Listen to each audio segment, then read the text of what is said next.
자, 이번에는 민족 통합의 윤리 단원을 배워보도록 하겠습니다. 이제 북한과의 통일에 관련된 내용이죠. 우리 이 통일 문제에 대해서 어떻게 접근하는지 관련돼서 두 가지 접근법이 크게 존재합니다. 일단은 먼저 체제 중심 접근법은 뭐냐고 하면은 정치 체제.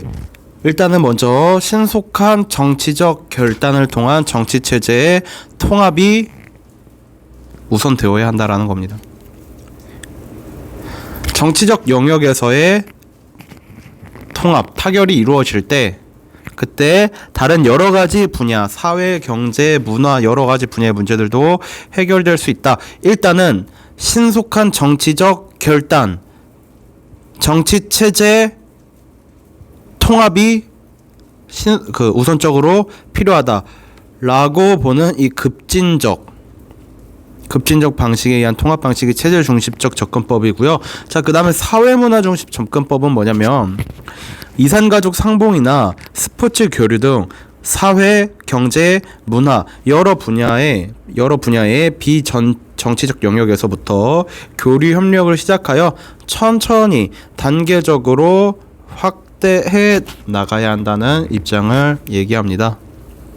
즉, 이러한 분야에서부터 체제 통합으로 천천히 단계적으로 나아가야 된다. 점진적 방식에 의한 통합이 여기에 해당되고요.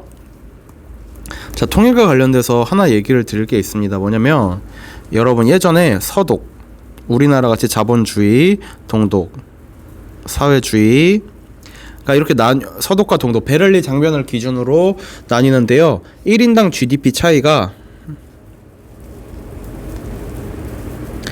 약 한 3배 정도 났다고 해요. 통일쯤 해서. 그러니까 많이 났죠. 이때도 지금 남한이나 북한은 훨씬 더 많이 나긴 합니다. 근데 이게 현재 와서 지난 30년 흘렸죠.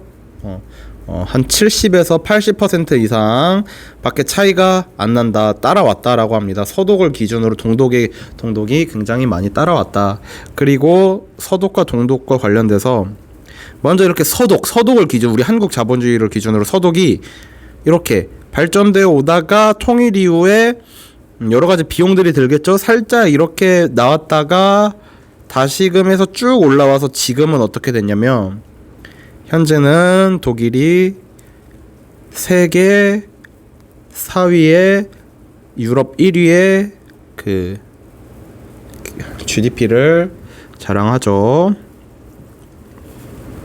우리도 처음에는 힘들 수 있지만 그 후에 더 많은 성장 능력을 바탕으로 시간이 흐르니 더 발전을 하지 않을까라는 입장이 이제 얘기하고요. 여기는 비용과 편익으로 설명합니다. 요즘 시대에는 통일과 관련돼서 어떤 경제적 이익이 있는지 이야기하는 게 훨씬 더 설득력이 있죠. 크게 우리가 알아야 될 용어는 크게 4가지입니다. 하나, 분담 비용, 또 하나 평화 비용, 통일 비용, 그리고 통일 편익입니다. 일단 분담 비용은 뭐냐면요. 이제 분단이 지속될 경우에 발생하는 무형의 비용을 뜻합니다.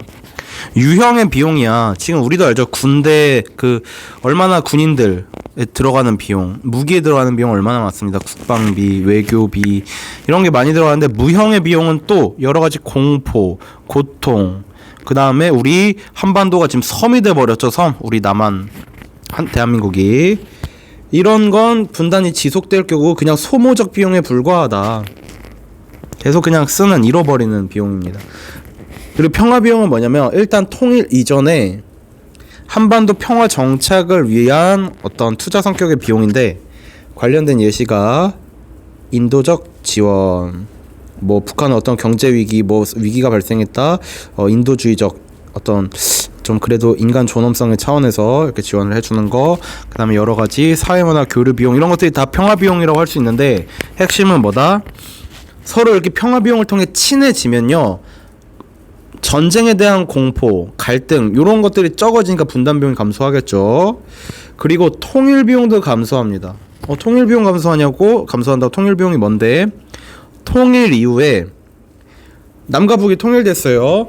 북한에 여러 가지 기반 시설들 막 도로, 전기 막 이런 거 다 깔아주고 이제 뭐 회사도 이제 뭐 발전시키고 여러 가지 일들이 필요하잖아요. 즉 통일 이후에 이 진정한 통합을 위해서 사용되는 비용을 체제 통합을 위해 사용되는 비용을 통일 비용이라고 합니다. 남한과 북한의 격차가 적으면 적을수록 통일 비용이 적게 들겠죠. 그래서 앞에서 평화 비용이 늘어나면 분단 비용도 감소하고 통일 비용도 감소한다는 말이 써져 있었던 겁니다. 통일 비용엔 이런 것들이 있죠. 화폐, 뭐 정치 행정 다 통합을 해야 된다. 그리고 북한에 관련된 어떤 치안, 그리고 실업, 의료 이런 것들, 그리고 기반 시설 전부 이런 투자가 필요한데 이 투자와 관련돼서 뭐라고 표현할 수 있냐면 아까 독일도 얘기했지만 한시적이다. 한동안은 힘들겠지만 이거 생산적 투자 비용, 더 먼 미래를 생각했을 때 한시적이며 오히려 더 많은 성장 동력을 바탕으로 발전을 할 거다. 그리고 경제 협력 평화 비용을 통해 경제 협력이 이루어지고 그렇다면 통일 비용을 절감할 수 있다. 왜냐하면 남한과 북한의 차이가 크면 클수록 통합에 드는 비용이 늘어납니다. 그렇기 때문에 차이가 작아지면 작아질수록 경제협력을 통해 그러면 통일 비용이 적어지겠죠. 자, 그렇다면 통일 편익, 통일로부터 얻을 수 있는 편익, 이익에는 어떤 것들이 있을까? 쭉 써져 있습니다. 쭉 써져 있어요. 자, 읽어보시고요. 일단 통일이 되면 분단으로 인한 그 소모적 비용, 소모적인 유무형의 분단 비용 해소 사라지겠죠. 또 통일 이전의 교류 협력 비용인 평화 비용도 사라질 수가 있겠죠. 이런 것도 다 통일 편익 중에 하나다 라는 거 읽어보시면 될 것 같습니다. 자, 여기까지 고생하셨어요.